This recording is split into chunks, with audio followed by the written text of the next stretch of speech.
He creado para el día de hoy mis profes bellos, padres de familia, compañeros, colegas quienes están por ahí. Gracias por estar. Muy buenas noches, bienvenidos. Hoy vamos a estar con Tablerín, nuestro blister de pastillas que nos ayuda en la educación del bienestar docente. Y vamos a hablar sobre lo que tiene que ver con la generación de profes. Hola, mi profe, ¿cómo vas? Hola, mi profe, ¿cómo estás? Buenas noches.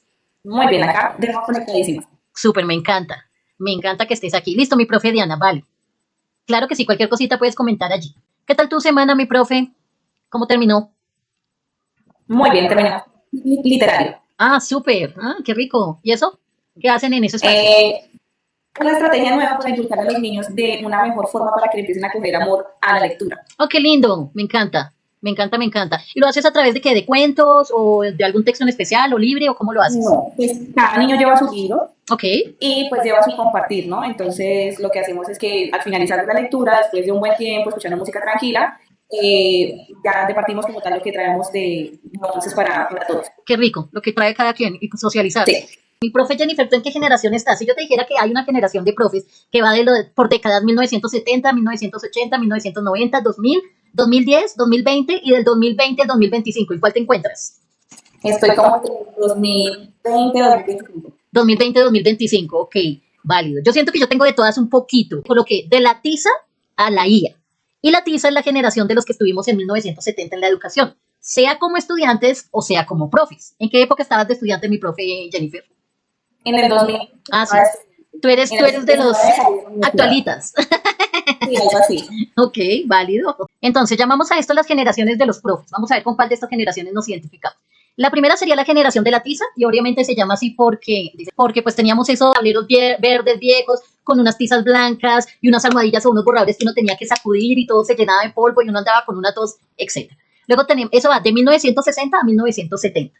O 70s, 80s, acá acoge toda esa época. Luego tenemos la del acetato, que es donde están los proyectores con esas láminas transparentes que nosotros proyectábamos allí en la clase con algunos materiales. 1980. Luego tenemos la del disquete, cuando ya estaban los computadores y comenzamos a utilizarlos y eran súper modernos en esa época. Luego estamos en los 90. Luego estamos del 2000 al 2010, los profes PowerPoint, cuando comenzamos a usar nuestras clases eran con esas presentaciones magníficas en PowerPoint y le dábamos movimiento y le dábamos y nosotros, wow, estábamos volando.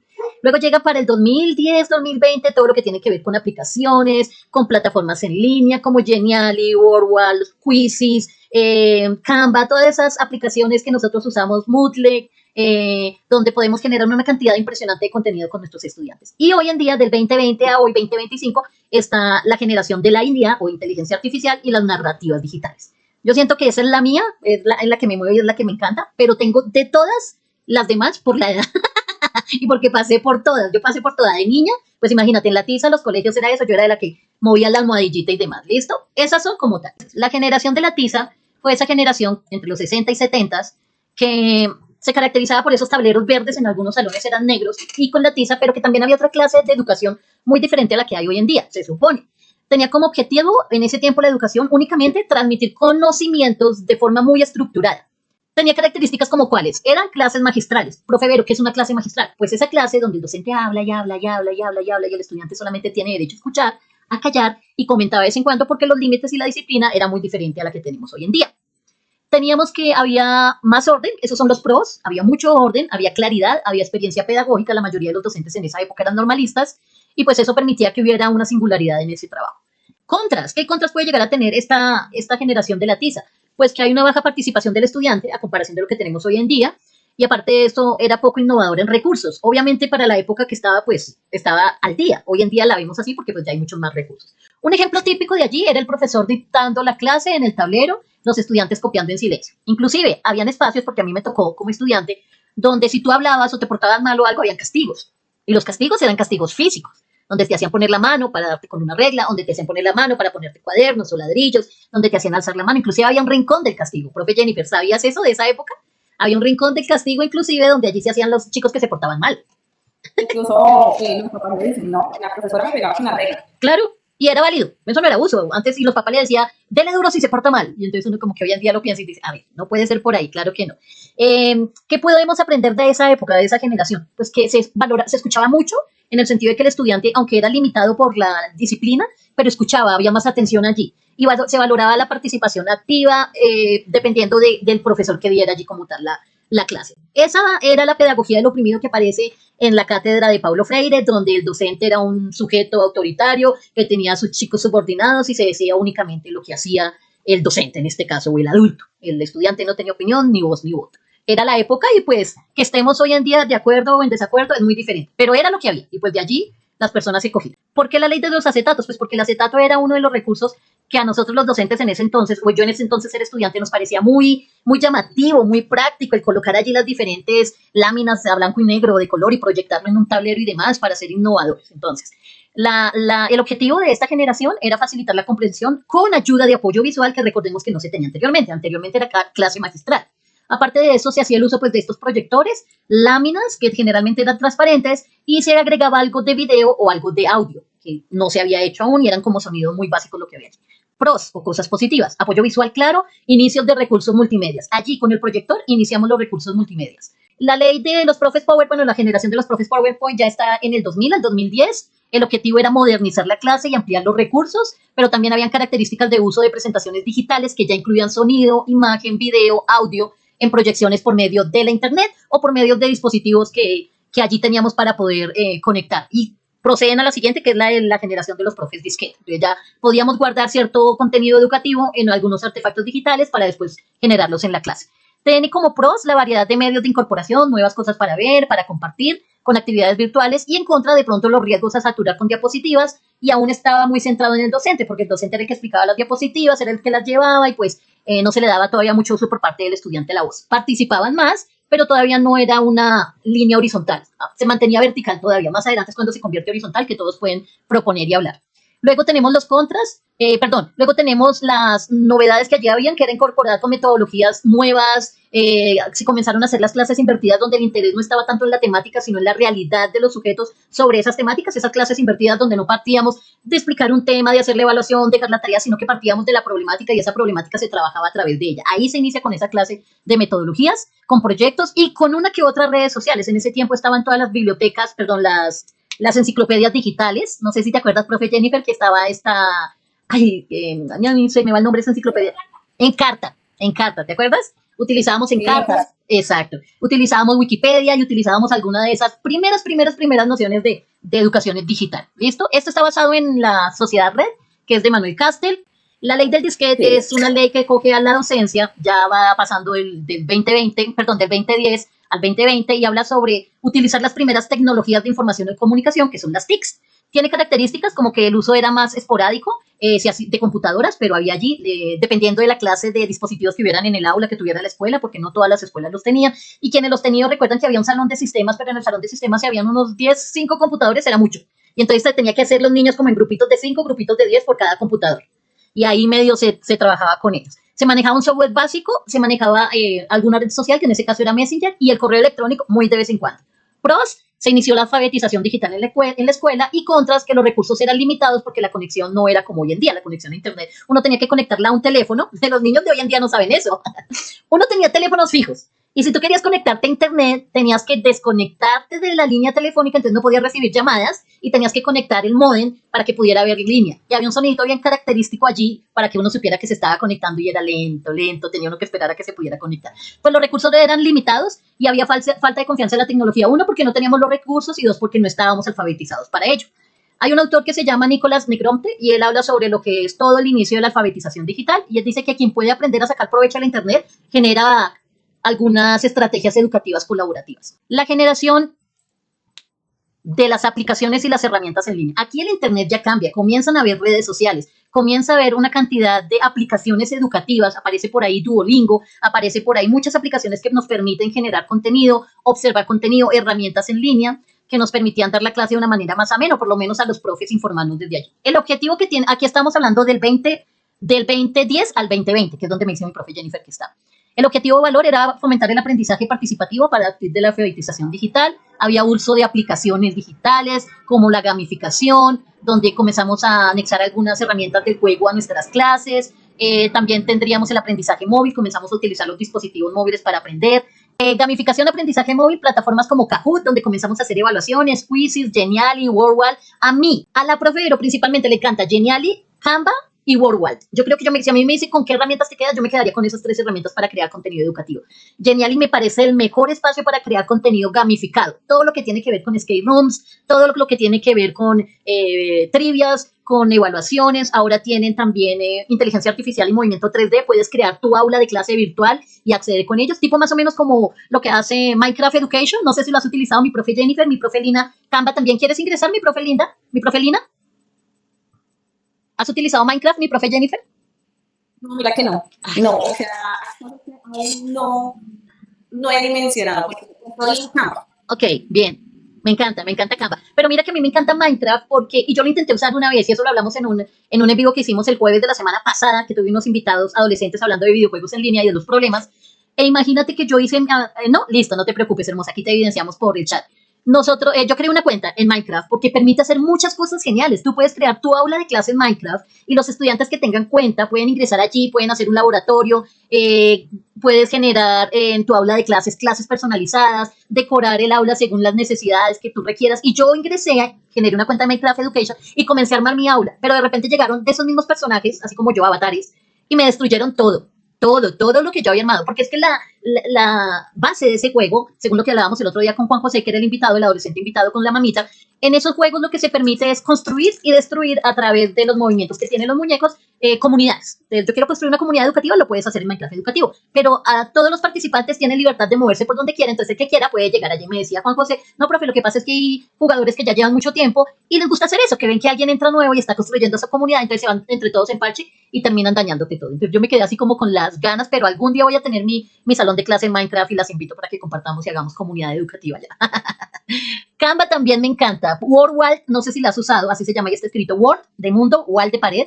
Genial para crear contenido educativo, sobre todo para chiquitines, porque te permite crear juegos de cartas, de trencitos, de pegarle al topo, de concursos, de ruletas, de columnas de comparación y una cantidad de juegos, mi profe, por una cosa impresionante. WordWall, creas una cuenta, creas tu propio contenido. ¿Qué pros tiene esta educación de las apps y las herramientas educativas? Pues que hay una mayor personalización y creatividad en cuanto a la colaboración digital. Contras, que puede llegar a haber saturación de los recursos por la brecha digital. ¿A qué se refiere esto? Que algunos estudiantes sí lo manejan, otros no, sobre todo si hablamos del sector público. Recordemos en pandemia, esto no se agarra en pandemia, y la pandemia fue la que abrió esta brecha, o la que la amplió, porque muchos estudiantes cuando tuvimos que dar clases en línea no tenían como tal las herramientas para ingresar a la clase.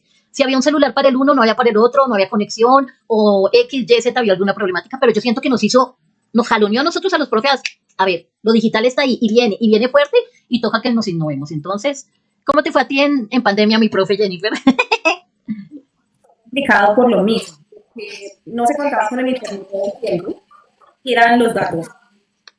Y yo necesitaba mi celular con los datos para dar mis clases, pero mis hijas necesitaban los datos. Claro. Ajá, pues, No, y yo pienso que ahí nos enseñó, yo siento que la pandemia nos enseñó muchas cosas. Aparte de esto de las herramientas digitales, también nos enseñó que nosotros, como humanos que conviven con otros sujetos, nos falta mucho por mejorar. Se vieron muchas problemáticas a nivel convivencial en pandemia entre las familias que ya llegaban a puntos extremos de agresión, que ya llegaban a puntos donde la falta de ingresos económicos por la falta de trabajo, con gusto, mi profe, también era una problemática. Yo siento que la pandemia nos movió mucho, pero lo que más nos movió a nosotros como profes fue en esto de la alfabetización digital. Definitivamente nos metió de lleno en un, bueno, profe, a ver, ¿usted cómo está? Y ya pues de ahí esto arrancó y no hay quien lo pare.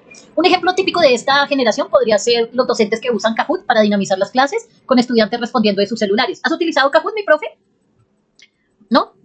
no. Ok, Kahoot es una herramienta en línea, más o menos como Genial y Canva y ellas, solamente que permite tener conexión por medio de una aplicación con los estudiantes. Y tiene cosas muy chéveres como, por ejemplo, que tú creas con tu comunidad avatares para los estudiantes, todo por medio de los padres de familia, con correos y con consentimiento informado y demás. Es muy legal y es muy atractiva y desde allí puedes crear clases, los estudiantes responden desde sus dispositivos, puedes generar rúbricas, puedes generar juegos, una cantidad de cosas. Es muy chévere también. ¿Qué podemos aprender? Reconocer la sabiduría y estructura de las generaciones previas, planificación y control. La innovación sugería integrar aplicaciones, metodologías activas y promover la equidad. De la I emocional. ¿Y por qué I emocional, profe Vero? Porque aparte de que manejamos la inteligencia artificial, nos toca manejar mucho todo lo que tiene que ver con la emocionalidad pegado a ella. Entonces, inteligencia artificial, ¿cómo te va con eso, mi profe? ¿Bien? ¿Mazo? Ahí vamos a aprender. La ley de la inteligencia artificial tiene como objetivo emocional humanizar la tecnología, conectar emocionalmente y democratizar, casi no lo digo, el acceso. Es decir, que aquí ya no nos pasa lo que pasa en pandemia. Si nos damos cuenta hoy en día, mis profes, papás que me están escuchando, hoy en día es más fácil el manejo de dispositivos por parte de los estudiantes que por parte de los profes.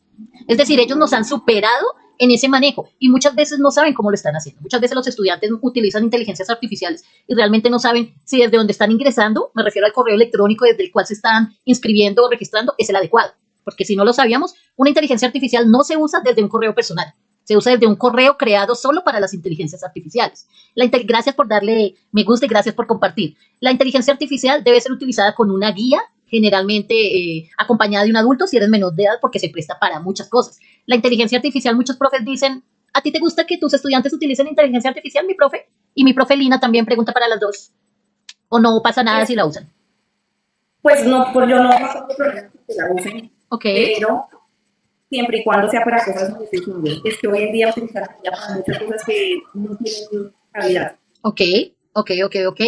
Ahora, ¿a qué te refieres, mi profe Lina? Hay muchos profes que hoy en día, y eso es un debate que está presente, muchos profes dicen, no, la inteligencia artificial no se debería usar, no se debe permitir que el estudiante use la inteligencia artificial. Profe Duvalín, buenas noches, ¿cómo estás? Bienvenido. Que los estudiantes usen la inteligencia artificial porque, qué lindo, porque lo que están haciendo es que no están pensando, no deberían usarla porque eso es plagio, no deberían usarla por X, por Y, por Z. Yo pienso que cada docente, sí, estoy de acuerdo con la inteligencia artificial, ok, yo también estoy de acuerdo, pero lo mismo que como con las aplicaciones y los dispositivos y la internet y demás, debe ser orientada y guiada por adultos. O sea, eso no es porque sí, porque él quiso y entró y se metió a un chat GPT, a un Gemini, a un Perplexity, y tantas que hay hoy en día, un DeepSeek, un Copilot, un Gemini, todas las que haya hoy.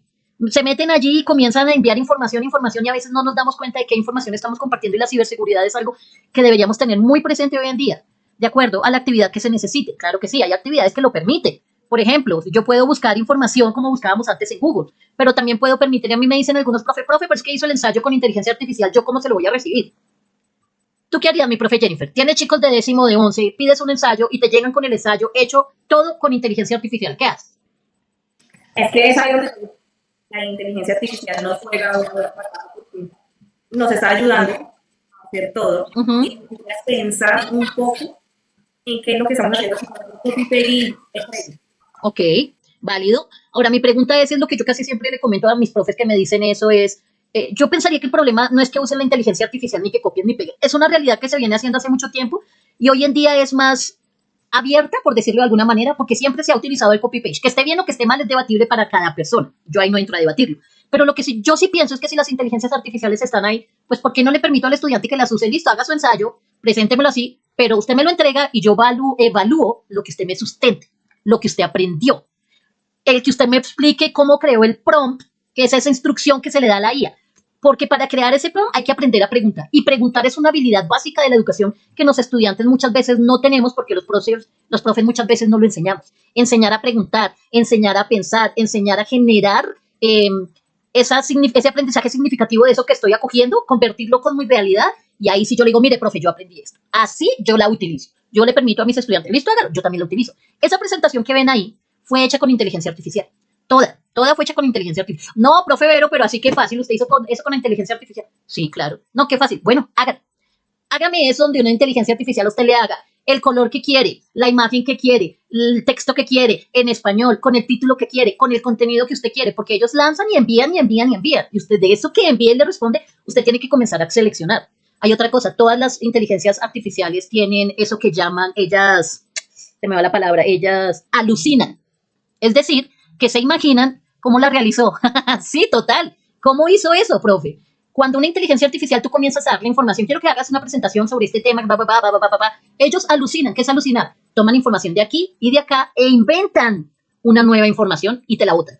Y si tú no tomas esa información y la lees y luego vas y buscas y googleas o en tu navegador que tengas que ese autor que te está citando para ese apartado o ese párrafo de ese texto realmente tiene que ver con ese autor y que no está copiado y pegado y que se puede llegar a citar y a poner que entre comillas, sino eso es trabajo. Por eso es que es importante que si yo voy a usar la inteligencia artificial o las tecnologías actuales, yo le permita a mis estudiantes que lo hagan, pero que me digan cómo lo hicieron. Enséñeme cuál fue el prompt que usted escribió. Listo, háganlo. Profe, tenemos un ensayo. ¿Puedo usar inteligencia artificial? Sí, sí puedes. Pero me tienes que traer el ensayo, obviamente, el nombre de la inteligencia artificial que trabajaste, me tienes que traer el prompt que le diste a la inteligencia artificial para saber qué te respondió, o sea, copia y pega lo que hablaste con esa inteligencia artificial. Tienes que coger y mostrarme que verificaste esa información que te dio la inteligencia artificial y que la buscaste en línea y que es verídica. Muchas veces ellos terminan diciéndome, ay, no, profe, mejor no uso. Con todo eso que le tengo que entregar, mejor no. Pero si yo les permito a ellos usarla, tiene que ser orientada. Porque si no, no estamos haciendo nada. Es lo mismo nosotros los adultos. Pregunto, profe Jennifer, profe Lina, ¿ustedes utilizan esas inteligencias artificiales que vienen agregadas a aplicaciones como WhatsApp, Facebook y demás, que traen un circulito allí? No, yo no. ¿Por qué no? Me causa curiosidad, ¿por qué no? No, digamos que nunca me ha dado curiosidad. ¿Te da yello? No. ¿No? Porque siento que como que no, teniendo ChatGPT soluciono todo. Ok, ChatGPT, listo. Mi profe Lina, sí. ¿Por qué? ¿O cuál usas o para qué la usas? Algo ahí sencillito que nos cuente. Mientras que lo vas escribiendo, las inteligencias artificiales que vienen agregadas a aplicaciones personales no se deben usar. Porque como bien lo dice, son personales y usted allí maneja información personal. Entonces estamos utilizando en nuestra red WhatsApp una inteligencia artificial que viene agregada donde nosotros compartimos datos personales, fotocopias de la cédula, correos electrónicos, contraseñas, porque el WhatsApp se ha vuelto una agenda personal y privada. Y allí hay toda clase de información. ¿Cómo sabes tú que el acceso que tú le estás dando, porque cuando uno utiliza una inteligencia artificial le está dando acceso a que utilice la información que uno le está dando para que sea masificada y para que se utilice para alimentar otras inteligencias artificiales? Porque ¿cómo funciona una inteligencia artificial? De la información que recibe de todos los usuarios. O sea, lo que me dice a mí, de lo que yo estoy buscando, lo saco de otro lado. De la internet, de libros, de otras personas. Pero ¿cómo sé yo que esa información privada, personal mía, no está allí en peligro para crear actividades o redactar documentos? Ok, válido. La cuestión es aquí que cuando utilicemos las inteligencias artificiales, mi profe, lo hagamos con cuidado. Creemos una cuenta personal de correo para utilizar esas inteligencias artificiales. Procuremos no usarlas en espacios donde tenemos datos personales, como nuestro WhatsApp, como nuestro Facebook y demás. Utilicémoslas externas y ojalá en un navegador diferente. ¿Qué es eso de navegador diferente, profe Vero? Por ejemplo, tú hables Google y en tu Google tú abres tu correo electrónico, tu Facebook, tu TikTok, etc. Pero entonces luego tú vas a querer utilizar una inteligencia artificial. ¿Cuál sería la opción adecuada? Pues utiliza otro navegador. ¿Como cuál? Como Firefox, como Microsoft Edge, que es totalmente diferente, y allí con otro correo personalizado únicamente creado para esa inteligencia artificial. Con esa haces todo lo que tengas que ver con inteligencia artificial. Así cuidamos nuestros datos y nuestra información, ¿vale? Características de esta ley de la inteligencia o generación.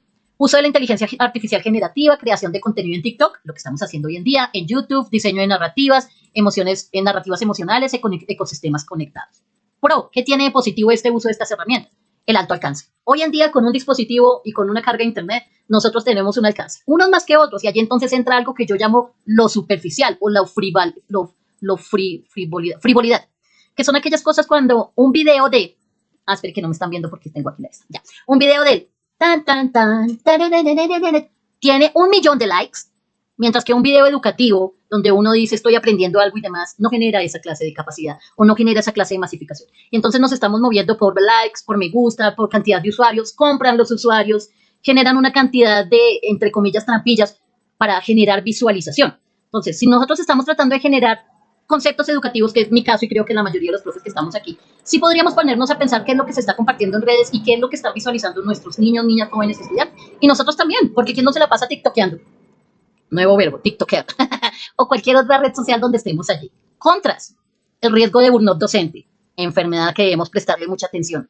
Dependencia a todo lo que tiene que ver con las redes y demás. Exposición pública, un docente se expone públicamente y en ocasiones, cuéntame mi profe Lina, y en ocasiones esa exposición puede ser sana, pero en otras no tanto. Hay comentarios, hay personas que se la pasan allí generando una clase de comentarios que no son nada positivos ni asertivos. Es algo que deberíamos tener en cuenta. ¿Qué debemos aprender de esta generación?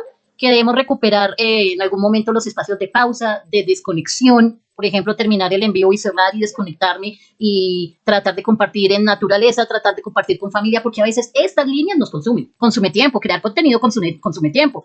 Tienes que crear el contenido, tienes que crear los envíos, tienes que crear la edición de videos, tienes que crear la información o la publicidad y eso desgasta tiempo. Si nosotros no aprendemos a separar un poco eso, pues podemos llegar a generar esa adicción que tenemos aquí. Profe, ¿por qué piensa que los profes que realizan TikTok? Profe, ¿qué piensa de los profes que realizan TikTok? Ups, pues yo soy una de esas, aquí estamos. Ahora, yo he visto muchos profes que generan un excelente contenido, muchísimos, yo diría que la gran mayoría, porque son profes que están mostrando sus herramientas y sus estrategias de aula, de contenido, de su vida personal, de colaborar con otros y demás. A mí me parece, a la profe Vero personalmente le parece una excelente opción. Por ello estoy acá. Pero que también hay situaciones donde no se debería compartir y se debería tener mucho cuidado. Sí, ¿por qué? Porque recuerden el consentimiento informado. Recuerden que hay información que no podemos compartir. Por eso cuando alguien me dice aquí, profe, me quiero unir, lo primero que yo pregunto es si es menor de edad.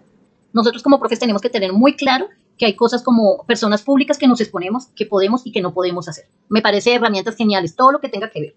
Ahora, ¿es desgastante? Sí, sí lo es, pero me parece una excelente forma de generar no solamente contenido, sino de generar comunidad, que creo que es lo que estamos haciendo aquí. Hay 2 libros que son bien inspiradores para ellos. Me estoy terminando de leer este libro, a quien le guste la lectura, que creo que la mayoría de los profes nos gusta. Se llama, a ver, ahí, no sé, ahí, 21 lecciones para el siglo XXI. Así se llama, 21 lecciones para el siglo XXI. Y este libro es de Yuval Noah Harari, y este libro nos habla de todo lo que es la inteligencia artificial, de lo que son las tecnologías, de lo que significa para todas las profesiones. Es que la luz hay 21 lecciones para el siglo XXI. ¿Qué papel tiene la profesión docente a futuro en la tecnología? ¿A futuro vamos a tener nuestras profesiones o la inteligencia artificial nos va a reemplazar? ¿Qué crees tú, mi profe Jennifer, mi profe Lina? ¿Nos van a reemplazar las inteligencias artificiales? No sé si como tal, pero sí cabe la posibilidad. ¿Por qué? ¿Qué cree? Así como una panorámica, ¿cómo te lo imaginas a futuro? Pues es que lo mismo que estamos haciendo, por ejemplo, de ensayo. Ok. Sí, para mí es una ya no entiendo. Y me quise y le dije, le pregunté bien, enséñame a... Ok. Lo va a hacer. Hay una charla muy interesante que todavía debe estar en YouTube que la dio la Universidad del Rosario. Y precisamente se llamaba así, ¿la inteligencia artificial va a reemplazar a los docentes? Y hablaron muchos expertos, y me parece que estas universidades, aunque yo apoyo mucho la universidad pública, soy de universidad pública, de la gran y excelente Universidad Distrital, pero yo siento que nos quedamos cortos a veces en las universidades públicas, por lo menos con esto que tiene que ver con las inteligencias artificiales y la tecnología.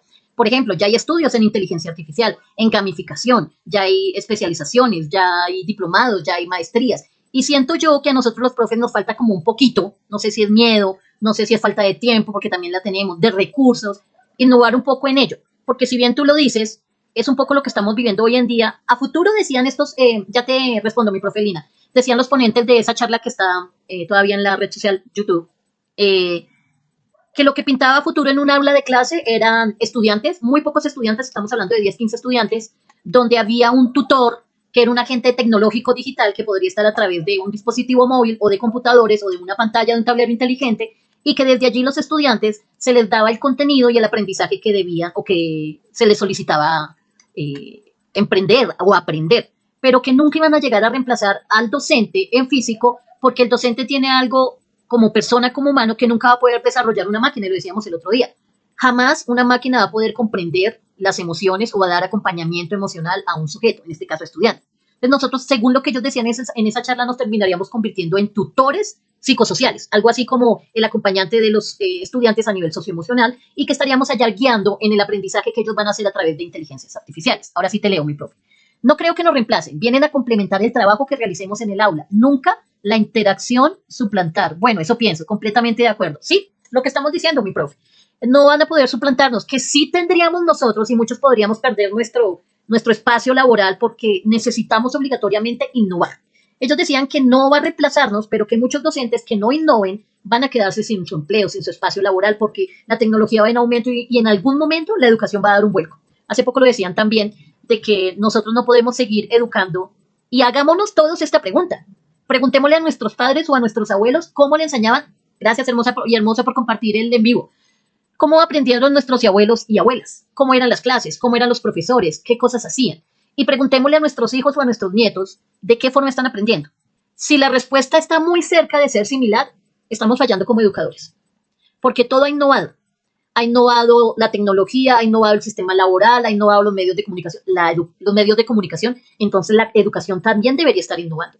Nuestros niños, niñas, jóvenes y adolescentes se comunican por medio de las tecnologías. Ellos son multilenguajes, audiovisuales. Ellos manejan, hoy se les llama la época de los nativos digitales. Pues por eso mismo, mayor razón para que nosotros como formadores innovemos en esas necesidades que tienen nuestros estudiantes.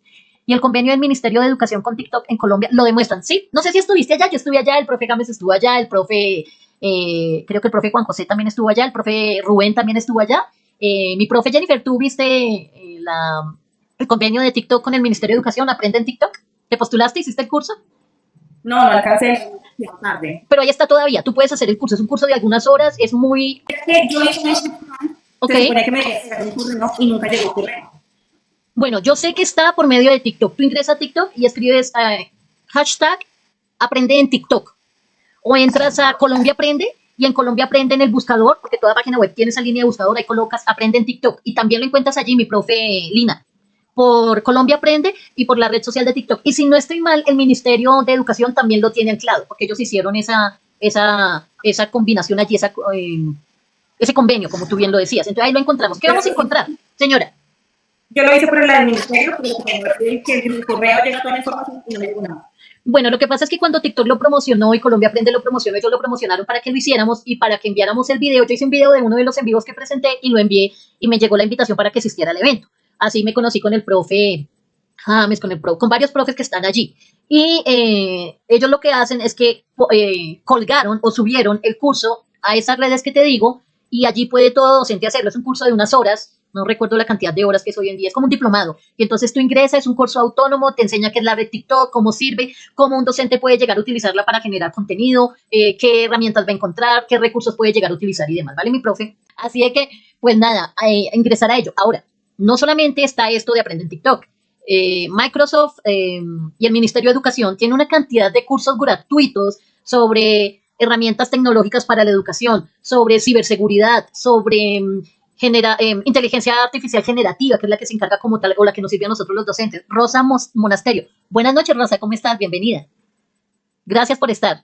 Y el Ministerio de las TICs tiene cursos, Google tiene cursos, Microsoft tiene cursos, Microsoft Teams tiene cursos, o sea, por donde nosotros, inclusive LinkedIn, no sé si han ingresado a LinkedIn, si tienen perfil. ¿Tienes perfil de LinkedIn, mi profe Jennifer? Mi profe Lina, ¿tienes perfil de LinkedIn?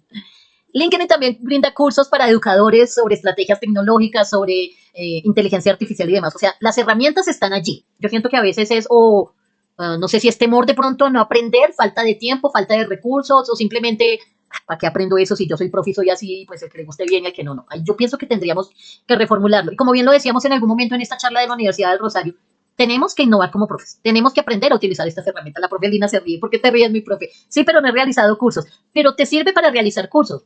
Y allí podemos generar diferentes clases de no solamente contenido laboral, porque a veces se piensa, no, pero es que LinkedIn es para conseguir trabajo. No, sí, pero no. Tú puedes crear comunidad docente en LinkedIn. Muchos de los profes que ingresan acá ingresan desde allá, porque cuando yo voy a hacer los en vivos, yo hago el video publicitario con anterioridad y lo comparto en mis redes sociales, Facebook, Instagram, TikTok, WhatsApp, LinkedIn y demás, y nos informamos de tantas cosas. Mira, hay muchos profesores que comparten maravillas de estrategias que utilizan con inteligencia artificial, con tecnologías, metodologías tradicionales, de todas las formas que nosotros necesitamos. Me parece a mí que es una comunidad bastante, que nos ayudaría bastante a nosotros como docentes. Listo, ahí está. Puedes crear tu comunidad, creas tu perfil. Eso sí, tienes que tener cuidado porque también así como como toda red social, como encontramos pros, también encontramos contras. Entonces sí debemos tener cuidado, pero la intención es que comencemos a innovar. Que todos como profes digamos, venga, a mí me parece que yo aquí puedo encontrar una forma de mejorar mis conocimientos y aprendizajes para tener una mejora con mis estudiantes y con mis colegas. Mi profe Jennifer y mi profe Lina, ¿saben qué es un Padlet? Se los voy a escribir en el chat, así se escribe, Padlet. Mi profe Lina, Padlet, ¿habías escuchado antes? A ver si nos responde la profe Lina.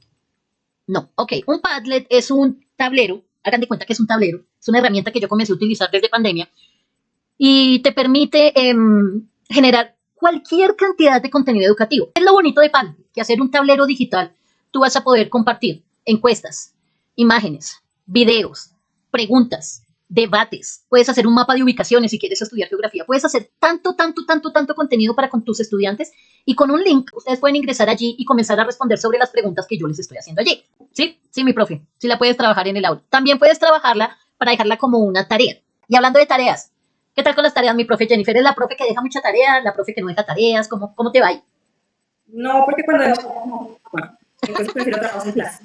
Ok, mira que a mí con la pandemia me pasó algo similar. Yo antes dejaba bastante tareita y yo pienso que las tareas deben ser acordes al tema, relacionadas con la realidad que viven los estudiantes. Siento que de no ser así, no estamos haciendo gran cosa. Y siento que hay muchas cosas que deberíamos enseñar, como por ejemplo, y lo hablábamos el otro día con chicos adolescentes, profe, en el colegio nunca nos enseñaron cómo hacer una declaración de renta, cómo hacer una tutela, cómo pagar un recibo, cómo hacer un arroz, cómo se lava un baño, cómo se lava la ropa. Estamos educando sujetos. Buenas noches, ¿cómo estás? Soy David, bienvenido.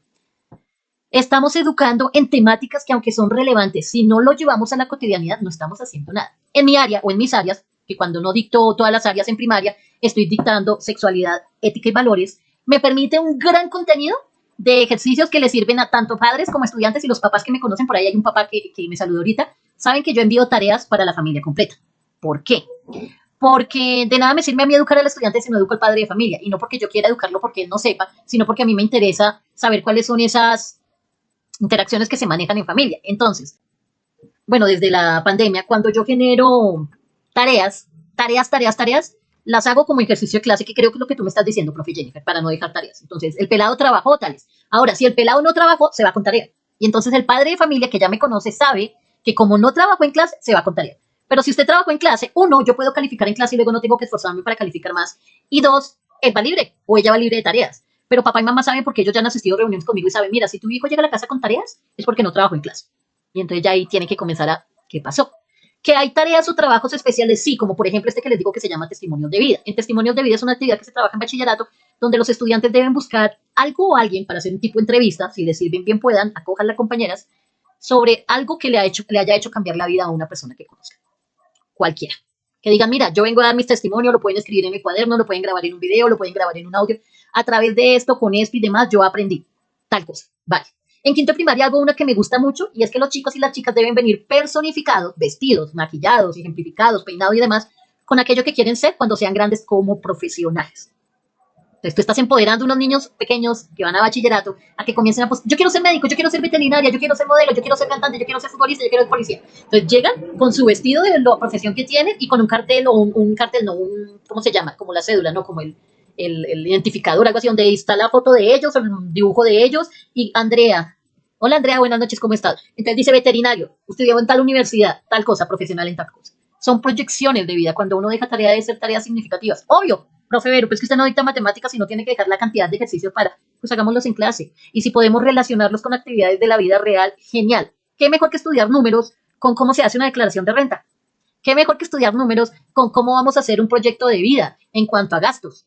¿Cuánto se va a pagar de servicios? ¿Cuánto se va a pagar de una cosa y demás? Hola Andrea, ¿cómo estás? Buenas noches, bienvenida. Aquí hablando de estrategias educativas. Si yo me permito utilizar todas esas herramientas para que nuestros estudiantes puedan llegar a generarlo, pues mejor. Forjamos estrategias para mejorar X o Y cosas. No sé en tu caso, mi profe Jennifer. Sí, pero lo que pasa es que se ha evidenciado que, porque yo trabajo con primaria. Ok. Entonces, los niños llegan con las actividades hechas y muchos veces llegan con la actividad de mamá o de papá. Cierto, cierto. ¿Qué hace Entonces uno? ahí se evidencia lo difícil de que es enviar una tarea y que en realidad se realice por el estudiante. Una cosa es vincular a la familia. Ok. Entonces yo ayudo a mi hijo para que él fortalezca, para que él entienda, para que él se ponga bien con la solución. Pero otra muy distinta es, yo le hago toda la actividad. Pasa mucho porque, por ejemplo, es que a mí me parece tan duro que unos padres de familia que llegan cansados en la tarde, noche, de trabajar y que tienen que mirar qué hay de comida y qué se prepara para el día siguiente y que realmente no quieren saber nada porque están cansados, tienen que ponerse a ayudarle con las tareas a sus hijos. Yo pienso que ahí depende, porque si son chiquitines, pues tendría que haber el acompañamiento de alguien. Y hablemos de chiquitines de tú, no sé, hasta un tercerito de primaria, mi profe Jennifer, cuarto. Cuarto, ok, digamos, una ayuda donde estén los padres ahí presentes siempre, porque se necesita, porque el estudiante solito está cogiendo hasta ahora la autonomía, pero ya si pasa cuarto, quinto de primaria, bachillerato y demás, y el estudiante está esperando a que tú llegues para hacer las tareas, papás, no, algo pasó con la autonomía que no forjamos desde pequeños, donde llegamos a acuerdos, y esa, no sé si tú lo manejes, pero te lo comparto mi profe Lini, mi profe Jennifer y Andrea que nos estás escuchando, y a todos los que nos escuchan, es algo que yo manejo con mis estudiantes y procuro hacer en mi vida. Chicos, si ustedes tienen tarea del lunes, háganla el lunes. No se espere el domingo para hacerla para el lunes. Vea una regla de vida vital. Haga la tarea y trabajos. Del lunes para el lunes, del martes para el martes, es que estoy cansada, delibera. Del miércoles para el miércoles, del jueves para el jueves, del viernes para el viernes. El sábado y el domingo usted lo tiene libre para hacer lo que le venga. Nadie le puede decir nada, no tiene tareas atrasadas, su papá y su mamá van a estar felices con usted, van a tener tiempo para compartir, y lo mismo uno como un profesional, como un adulto. ¿Qué clase de formación le dimos nosotros a nuestros hijos para que a esa edad tengamos que llegar a ayudarles a hacer tareas? O el famoso cuento de la cartulina el domingo para la exposición. O otra cosa con la que yo personalmente no estoy de acuerdo y creo que lo podría hacer una vez, 2 veces, pero 3 veces no lo hago. Mami, es que se me quedó la carpeta con el trabajo encima en la mesa y ya tenemos la clase de inglés, usted sabe cómo es esa profe. Lléveselo una vez, lléveselo 2 veces. A la tercera no se la lleve. Papá, mamá, no se la lleve. Profe, es que pierde la materia y saca mala nota y se le baja el promedio y entonces, ¿cuándo va a aprender a responsabilizarse si nosotros no le enseñamos responsabilidad? ¿O es que a ti acaso cuando se te queda la carpeta del trabajo, tú estás pendiente para que no se te quede? Y si llegase a pasar esto y seguido, a que se te queda una vez, dos no. Dos no, porque sabes que en el trabajo no te la van a perdonar. ¿Qué piensas, mi profe? Es que esa es como el vínculo, porque no estamos fortaleciendo esto que nos lleva a que estamos formando personas y que así como formamos personas que estamos formando para el futuro. Claro. Pero ¿de qué forma estamos formando? Estamos formando a un ser donde le estamos ayudando a ser, donde se le está solucionando algunas cosas que deberían ser como lo mismo que usted como estudiante debería empezar a hacer. Uy, total. Investigar mi tarea, verificar la cosa no deja tareas. Entonces, ¿cuál es la única responsabilidad que yo tengo? Solucionar en clase. Claro.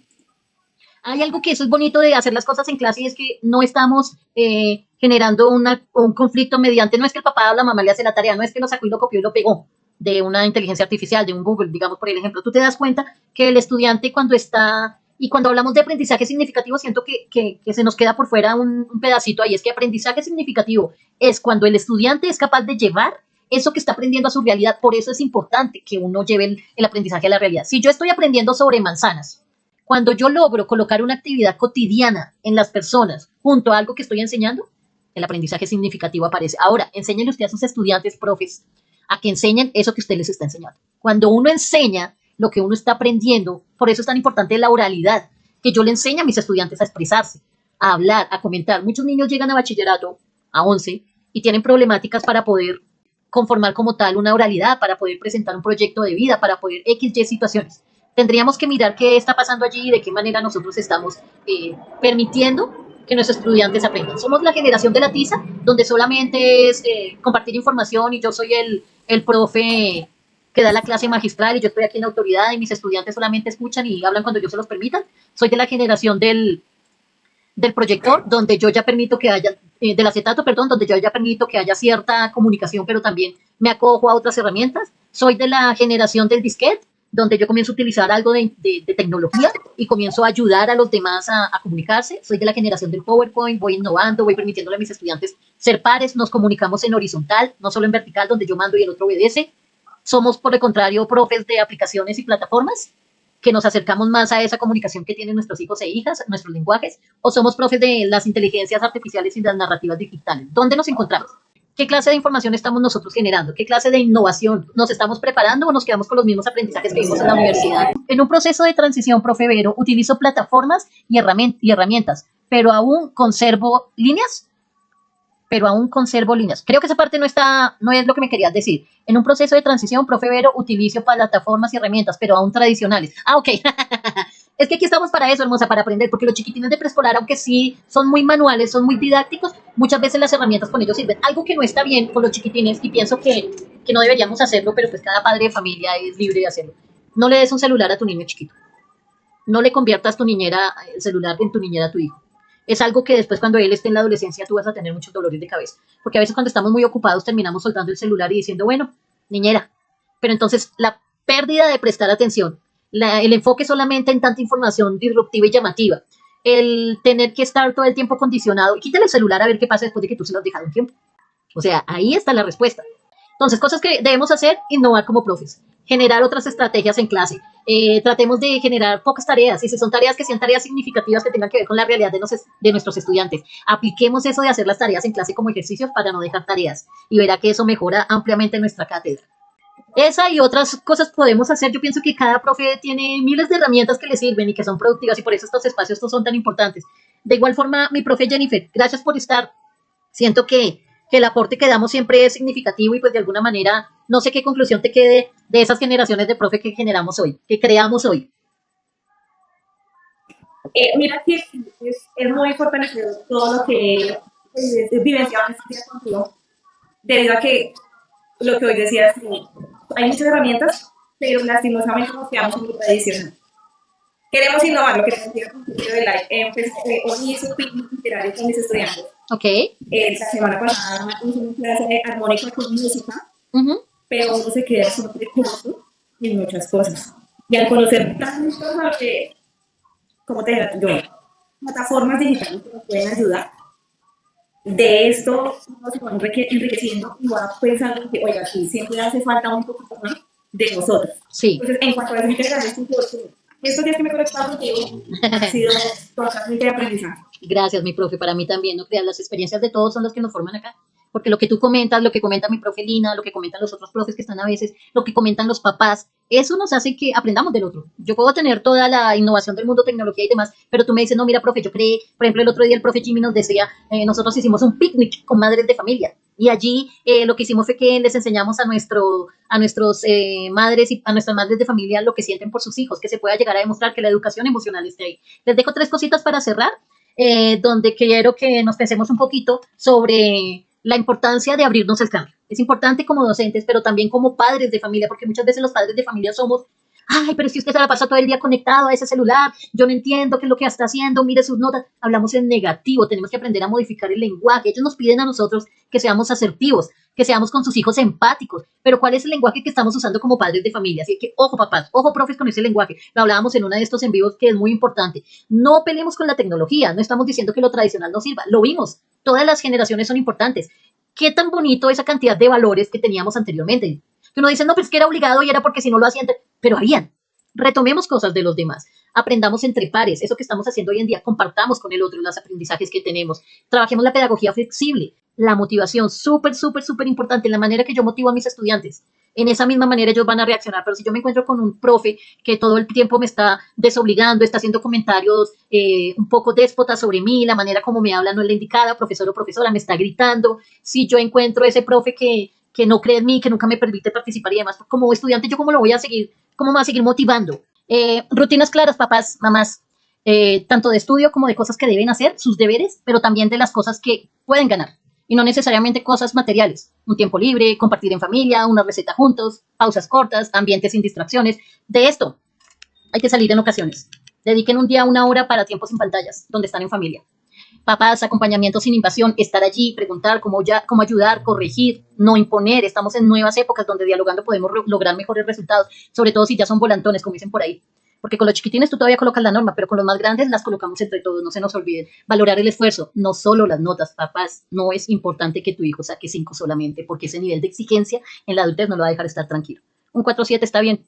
Uy, profe 4.7, sí, un 4 también está bien. Profe 4, un 3.5 también. Profe 3, perdió una materia, también está bien. La pérdida le ayuda a recuperarse. Ganar siempre, estar siempre aquí arriba y no déjelos que se aburran. Aburrirse es sano para el joven, para el adolescente, para el niño. Moderar los hábitos. Cuando yo modelo los hábitos, que hay horarios para cada cosa, nos organizamos, cumplimos con los compromisos, hay consecuencias positivas, pero también consecuencias negativas. Dialogar, mantenerme, no porque mi hijo ya es adolescente y no quiere hablar conmigo, entonces yo tampoco me encierro cada uno en su cuarto. Coman juntos, vean televisión juntos, no tengan televisor en cada cuarto, tengan un televisor en la sala y debatan sobre qué programa ver. Tanta cosa que podemos hacer allí. Mis profes, papás, mamás, espero que les haya gustado, gracias por compartir el live, gracias por estar allí, gracias por escuchar. Les estoy compartiendo aquí mi perfil, los talleres que dictamos. Recordemos que este es el botiquín de la Profe Vero, el botiquín de primeros auxilios educativos de la Profe Vero, donde trabajamos lunes, educación familiar con Gasi, martes, educación ambiental con Pasti, miércoles, es lo que vamos a ver mañana que no hicimos este miércoles, trabajamos educación tecnológica con Tip y Aiki, el jueves trabajamos educación sexual con Tapabocas, con nuestro escudín, el viernes trabajamos bienestar docente, que es lo que estamos haciendo hoy con este amigo, Tablerín, el que está acá, que nos ayuda al bienestar docente. Asesorías, talleres para tu colegio y demás. Me escriben por interno con mucho gusto. Mientras tanto, vamos creando comunidad. Mi profe Jennifer, como siempre. Gracias, bendiciones. Mi profe Lina. Mi profe Giovanni. Buenas noches, ¿cómo estás? Ya vamos de salida. Gracias por compartir el live.